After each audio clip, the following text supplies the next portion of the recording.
Hello, everybody. It is great to be here. And this morning now I have Angie Stead. And Angie Stead is an incredible woman.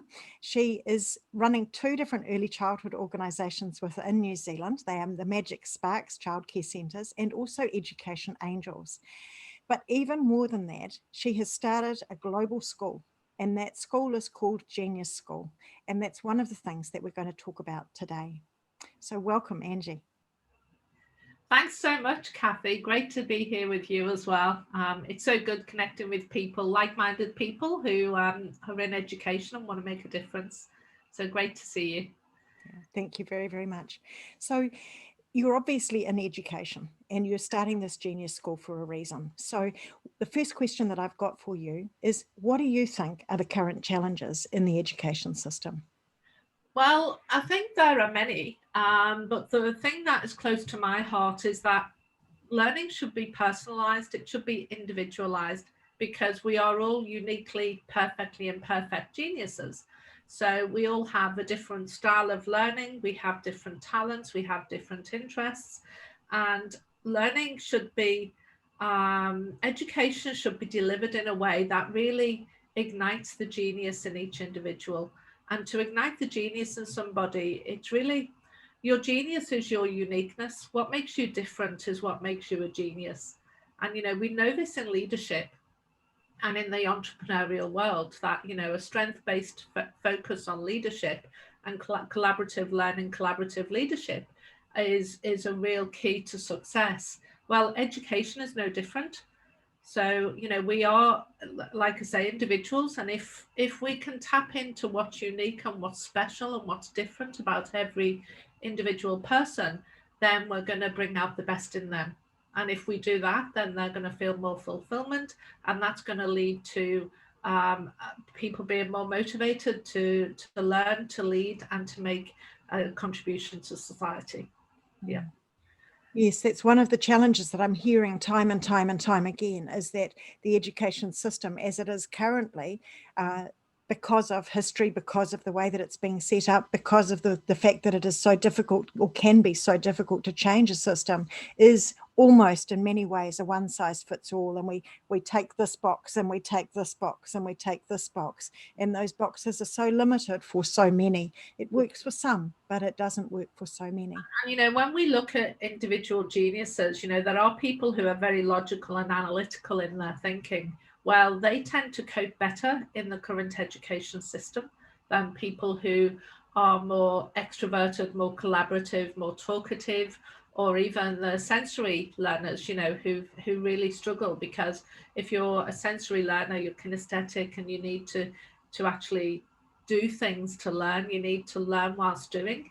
And many learning opportunities don't give children or young people that opportunity. And don't get me wrong, there are some amazing teachers out there doing great things, and many of them are taking education in the right direction, but it's just not quick enough, because we're still working with an old model, and it's still around working on your weaknesses and testing and measuring and comparisons.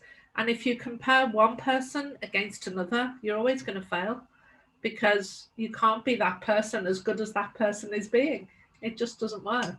So it's not, I feel we're not as nurturing and holistic as we should be in our approach to education. Okay, so if you had the chance to go do it all over again, what do you wish you had learnt at school?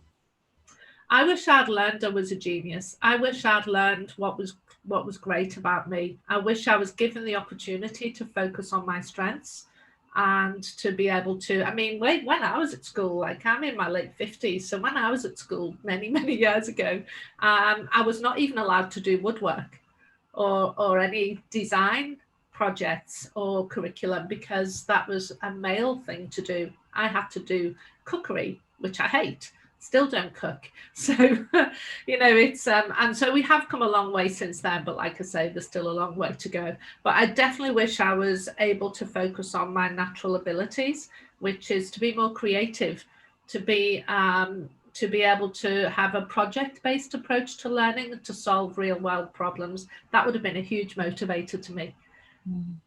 It's interesting that you were told then that you couldn't do woodwork, because I was just talking to a person this morning and they were talking about their daughter, who 15 years old, has been told they can't do the subjects that they're wanting to take, and that's what they are wanting to do in their lives. So this sort of stuff is still happening now. People are still being restricted and having their futures limited by a teacher telling them what they can and can't do. And so that particular young person is in fact leaving school and will be pursuing their dreams outside of the school system as we have it at the moment. So, and there's a huge increase, a huge rise in homeschooling for this reason, because it can have a detrimental effect on the mental health of our young people if they're not allowed to have a sense of autonomy and to feel good about their learning. Because, you know, learning is actually, it's an innate driver. It's just part of being human. So, and following our own curiosity is what drives learning. So if we can't follow our own curiosity, wherever that may take us, then that's going to slow and dull the learning process. And this is why people leave school, A, believing they're stupid, B, believing they can't learn very well or they're not smart, and actually thinking that learning is something that's done in school and it's not a lifelong journey. And it's really important, like, you know, there's that quote, I can't remember exactly how it goes, but it's around, you're either learning or you're dying. You know, and we know, and even, you know, psychologists have studied learning and aging, and, you know, people's motivation to even remain on this planet is closely linked to our desire for seeking and learning. So it's hugely important for mental health. And, you know, particularly as we have, there's a lot of conversations going on about, you know, children and depression, and sadly even suicide. And I think education could make a massive difference here. Yeah. Yes, I think there's so many things that we're on the same page with here. And that's one of the reasons why we're actually doing this summit, is because to me, education is not filling a pail with information, right? And then just tipping it out to exams. It is about lighting a fire, because every single person within us has that fire, that desire to learn and to build on what we have within us in a way that is useful and relevant to our lives. And I too see that being limited in so many ways in the current education system. I was talking to another young person very recently, and they talked about the last 2 months in their favorite subject, and the entire class for that last 2 months just spent every lesson on their phones because they had no more work to do. Wow, that's mad, isn't it? Yeah, so as a smaller school, they have a limited budget. They couldn't afford to buy any more resources to be able to use with the class. And so literally the students would just come in. This is in their last year of school, year 13. And the last 2 months, it was just, right, get your phones out, have fun. Wow. It was 4 hours a week of just playing on their phones. And that's a tragedy. That sort of thing is a tragedy. And these are the stories that I'm hearing more and more and more. So is the young people are the resource themselves. We don't need resources. We need to just inspire them to be curious and to lead their own learning through a project, or, you know, as in the entrepreneurial world in Genius School, we say learning is play-based, then it's project-based, which is another form of play driven by your own curiosity and desire to solve a problem. And then it's a profitable project, which is a business.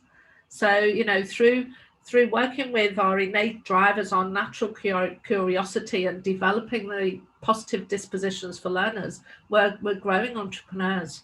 And it's entrepreneurs that are going to solve all the global problems in the world. So it's definitely something we need to be doing, and we need to be doing it now.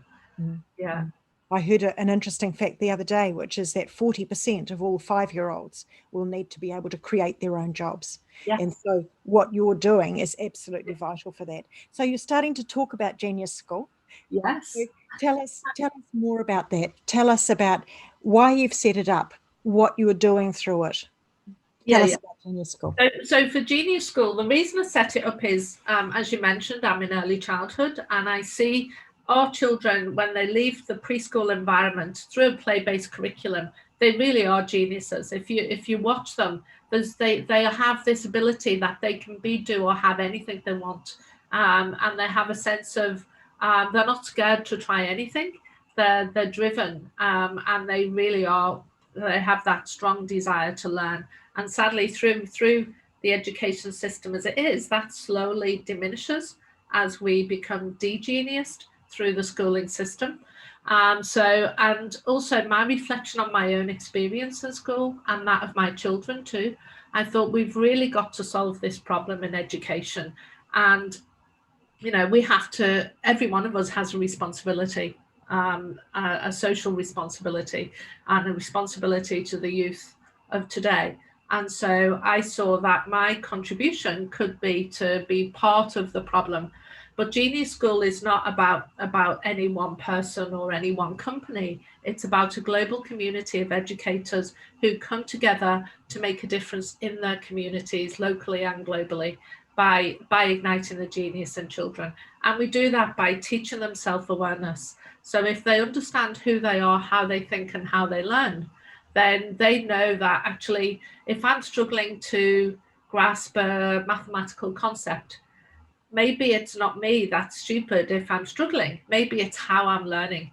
So, you know, to teach them that every unique genius type has a unique way of learning, a unique way of thinking.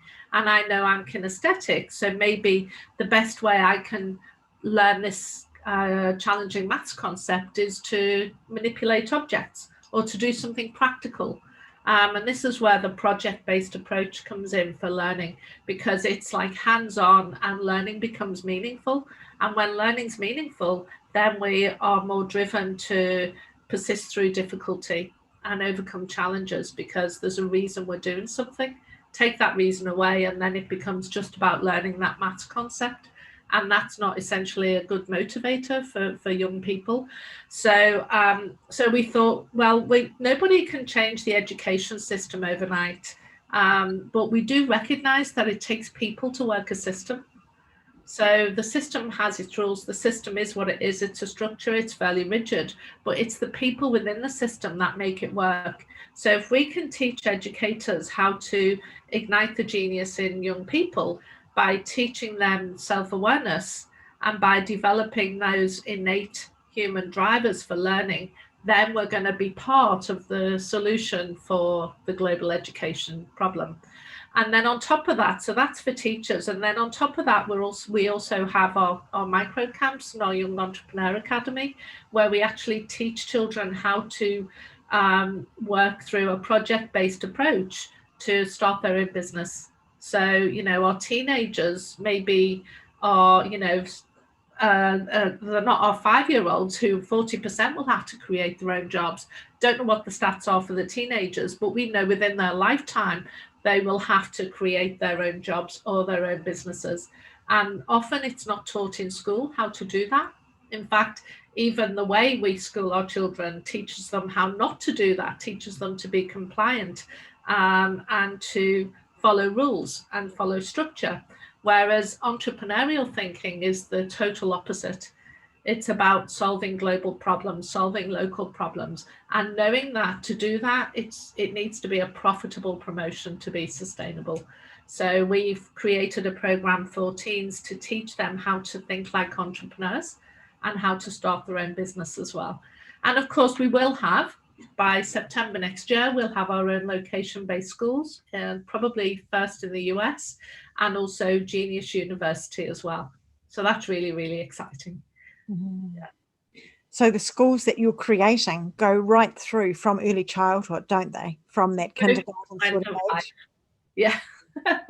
0 through to end of life. And that's by working with both the children and young people, as well as their parents and their teachers. So we all understand the uniqueness of every individual, and we value that. So you've got some success stories, haven't you, of the teenagers that you've been working with? Would you be able to share some of the things that you've seen over the last little while as you've been working with these young people, these amazing young people, as they have been discovering their genius and being able to take their own steps in their own lives? Yeah, absolutely. I mean, we've had some incredible young people come through the Genius, the Young Entrepreneur Academy. I'll just see while I'm talking to you, I'll see if I can find some slides to share with you. But the one person really springs to mind is a young girl who basically came onto the Young Entrepreneur Academy with her sister. And I think she was not necessarily, I think she came on because the sister was on, and it was something to do during the holidays, and was not really sure what she wanted to do, and was not really sure what mattered to her, as in she was not, she didn't know what her passion was, and she didn't know what business she wanted to start. And this is a 4-week program, and the interesting thing is, over that 4 weeks, I think in the first 2 weeks she had 4 different ideas for businesses. and it changed. It seemed to be every time we connected with her, she had a new idea and she was going to do something different, and that's fine, because this is a process we take them through. And sometimes you have to experience the uncertainty to find certainty. So Ella, her name was. And anyway, what happened was, once she really understood her gene, what she was interested in, and understood that the thing she needed to do was focus on what mattered to her, it was through conversations with her that she said, well, you know, I really care about insects. They're really important. And people don't appreciate them because they're these little creatures, and often people take no notice. And all these chemicals we're using through COVID, washing our hands and sanitizing everything, she said, are killing the insects, which is harming the environment and the ecosystem. So she said, I've decided that I want to create soaps, handmade soaps, that are kind to the insects and support the natural habitat. She came up with the most amazing promotion, which was called Wild Bubbles. And even her branding was very much about making sure that she had this beautiful butterfly. I'm frantically looking through for the slides to see if I can show you. Had these beautiful butterflies, and she her message about caring for the insects was communicated all the way through her promotion plan. It was amazing. And then we had another one, Ella Davidson. I'll just very quickly show you the caliber of and what you're talking about here with a promotion plan is a business plan, isn't it? So actually a plan. It's a business plan, as you say. So these guys, 4 of our young entrepreneurs had started their business even before the end of the Young Entrepreneur Academy. Now, this is another one. This was Ella Davidson. Now, she'd decided that she noticed that the children in her community often didn't feel good about themselves, particularly females. And she's really into sports, and she wanted to give young people something positive to do over COVID. And she actually decided to start her own publishing company. And it wasn't part of our promotion plan to get them to brand their own products, not at this stage, but you know, nearly all of them did that because they were so engaged with their business that they were creating. That you can see here, Watermelon Publishing, you know, amazing branding. They commit to where they're going, so they have their own future vision on creating their own future. So getting them to think with an entrepreneurial mindset that, you know, the best way to predict the future is to create it. So, and then she set in 3 months objectives. So this is her publishing, and she's got lots of quizzes and games for young people to play, like doodling, like mindful, what do you call it? Mindful coloring, whatever it's called. But it's all positive comments to actually work on the subconscious and create a sense of build confidence in teens. She brought in her family as her teams to support with her business, defined her customers. So she recognized that rather than put the kids in front of the TV when you're working during COVID, then give them these activity books to do. And she had these printed before the end of the program. So absolutely amazing. She was very clear about who the product was for, her customer avatars, and she already had proof she tested the book out with all her friends and family. So, she was clear about giving working mums the opportunity to carry on working so their kids are not in front of the TV. So, and, then we take them through all the milestones and objectives. So how's she going to do it? Looking at the design of the customer pathway, how's she going to promote the book, and impact measures, who she's going to impact how, and that impact has to be measured financially as well as by the feel-good impact. She was clear about having the right people in the right seats on her team, so designed her team so they were working to their strengths, making sure she was at the centre of it, and mum, dad, sister, and anybody who could be involved. And this is how every week she was planning how many books she was going to sell. And this is the process we take them through when we go through the profitable promotion plan. And then and that's the end of Ella's. But I mean, this is one example of many I could share. Just outstanding what these young people could create in just 4 weeks. Absolutely amazing. And we had another guy who designed, he was into mountain biking, and he designed skateboard ramps. But what was special about these ramps was they could fold down, so they were portable, so they could collapse and fold into each other. And they could take them off up the hills and out on the streets. And he was making sure that for every ramp he sold, they planted a tree, and all his packaging was recycled, etc. And I don't know how many he's sold now, but I think the last time he connected with us, I think he'd sold 6 or 8 and was doing a special Christmas promotion. And he's got his own carpenter now producing the ramps for him, which is just amazing. Yeah. So real great projects and promotion plans with amazing successes for all of the students. But that, all we did was light the spark, and they just made it happen. And of course, once they start to get the reward of the revenue and the feedback from the clients, then they're motivated to take it to the next step. And that's the thing, isn't it, about igniting the fire, that once you start to put that fuel on that fire, it just grows and grows and grows and grows and grows, especially when it is something that these people care so deeply about. And it doesn't just happen overnight, does it? It is that process of thinking and being able to bounce ideas off people around us. What do you think of that? And what do you think of that? And would this work? And really getting to the core of who we are. Because one thing in school, quite often you'll be asked, well, what do you want to do? And we don't, it's not something that we can. Well, you can't possibly know what you want to do if you don't even know who you are. And that was the key, like with Isa, with her bubbles, as soon as 2 weeks into the program, she was still changing her mind. But by the time 2 weeks later, she'd got all the ingredients and was making her first batch of soap and made her first sales within 2 weeks, because she found what she cared about and had a real good reason to develop the product. And then, of course, like I said, that reward was in the market spoke. So the reward was immediate and fulfilling for her too. Yeah.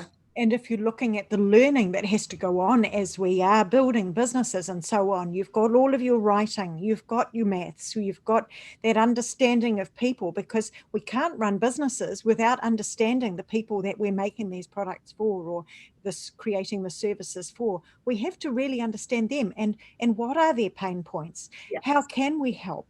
So there's incredible learning that goes on as we create these businesses.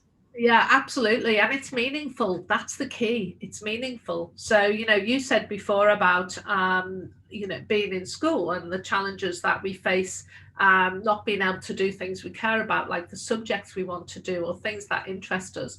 Very much education is focused on what other people care about. And normally that's where you're not doing so well. So most schools and most parents, because they think they're doing the best for the children doing this, will say, look, your scores in English literature are not that good. You need to focus more time on that because those scores need to come up. Well, actually, that might never be your thing. You might never want to work in anything that will require those skills. It's better that you focus on what you're really good at and what you're really interested in, because you're always going to excel at that stuff. Whereas even all the time in the world focused on English literature, you might only ever become average. There's always those people who have that as a strength or an interest that will do far better than you anyway. So let's just focus on what you're really good at and where you can shine to grow your confidence, grow your competence. And that's going to be where you're going to make the greatest contribution to society anyway. Yeah. And that is a key thing, that is a common factor between both of those businesses that you described, is that each of them realized that this was a difference that they could make, not only for the people, not only for their customers, but this was a difference that they could make in the planet. Absolutely, solving real world problems. And we use the Global Sustainable Goals as a tool to help them find a focus about what they're most passionate about. And then we get them to say, okay, if that's what you care about, then like with the Watermelon Publishing, it was education and building the confidence of teens. Well, if education is what you care about, then maybe you could do something along those lines. And that's where she came up with the Watermelon Publishing Company. Yeah, it's really cool. And of course, nobody knows better than teens what teens are interested in and what they want to do, you know, in that activity book. There was another really good example, Felicity. Now, Felicity she described herself as having no confidence, described herself as one of those people that walks with her head down all the time. And she said she came onto this program not knowing what to expect. You know, everybody said she was a geek, didn't particularly feel good about herself. That was at the beginning of the program. 4 weeks later, she was like outstanding. She was shining. She was communicative. She actually volunteered when we were asking for feedback. She was the first to put her hand up, and she said, you know, I came on to this program, that person, and now I just want to tell the world how smart I am and how great my business is. And she was a maths geek, right? So she was known as the nerdy one. And people would really only bother with her if they had trouble with maths. But when they did, they really realized that she could help them a lot. And they'd say, wow, you're a godsend. You're a godsend for helping me with this. So she remembered that, and that made her feel good and made her realize she had a skill. So she developed a maths tutoring program that she did virtually. And, you know, this is in COVID times. This was like, so she was actually charging parents to coach their children on maths. But the great thing is she was around the same age, maybe even just a year ahead. So she truly understood how to teach it and what was needed. So she turned that kind of thing that made her feel not so good about herself, being a maths geek, into a profitable promotion, and therefore, you know, felt really good about her unique talents and gifts. And that's going really well, I believe. Wow. And so we really can use any area. And these 4 examples we've got bubbles, we've got with the soaps, we've got the colouring books that are helping build self-esteem. We've got skateboard ramps to enable people to get out and have more challenge with their skateboarding. And now we have maths tutoring. This is why personalising and individualising education experiences is so important, because they all went through the same 4-week programme. Had uniquely, hugely different businesses at the end of it. But it's the thinking process, understanding your unique talents and gifts and what interests you and how you think that makes the biggest difference. And everyone will be more confident. Yeah, absolutely. Growing that confidence is just so cool to be a part of that, isn't it? And to see those people just absolutely blossom. One of the things that you've mentioned in here are the United Nations Sustainable Development Goals, the SDG, and it's something that not a lot of people are aware of in New Zealand. So would you be able to just tell us a little bit about the SDG? Yeah. So the United Nations Sustainable Development Goals are the global goals that will solve all the world's problems. So, and I think we've got, was it 2025? I think there's 17 of them. So there's 17, yeah, but I think how many till 2025 was it? Can't remember now, Cathy. But there was anyway a 10-year goal to solve all the world's problems. And apparently we're about 75% of the way to solving global education problems. So it doesn't feel like that, does it? But that's because of what's happening now. So it's not all solved now, but because of what we're doing now, that they predict that we will be there very soon. But the goals are, if we basically, it's saying that there are 17 global goals like quality education, clean water, what with the environment, clean energy, etc., etc. And they're saying, right, this is what we need to do as a humanity to save the world and ensure that we have a planet to live on and to sustain life. We need to solve these goals, and we need to be working towards them in education, in business, and in all projects to ensure that we do have a planet to live on, essentially. Yeah. So and the United Nations came together to develop these goals. So every country that's part of the United Nations is working towards that actively and measuring their progress. So it's definitely worth Googling it, because there's actually progress charts and examples of what you can do and how you can make a contribution by supporting that. And obviously there's financial contribution, but it's actually about educating people about the goals and what we need to do to solve them. And knowing the particular goal that we care the most about enables us to connect with other people who are also interested in those goals.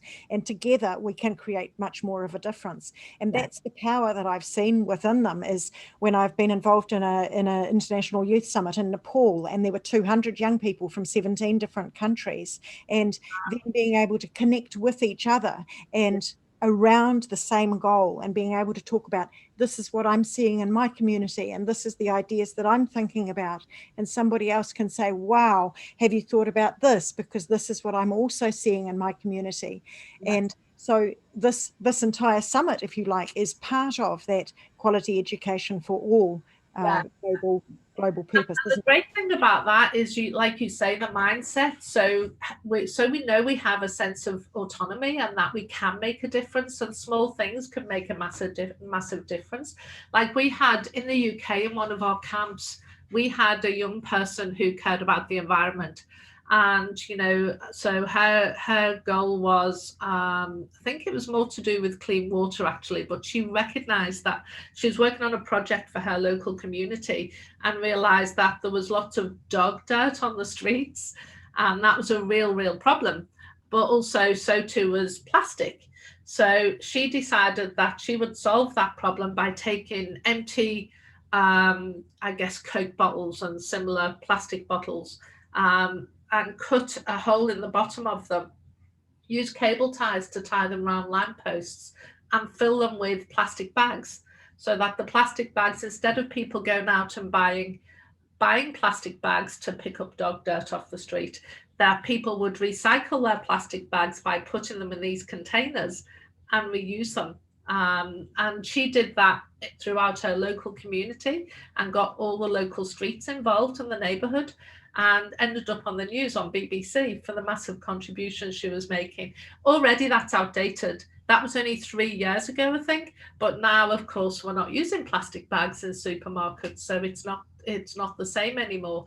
But it's that level of thinking, that mindset, that really makes this massive contribution towards those global goals.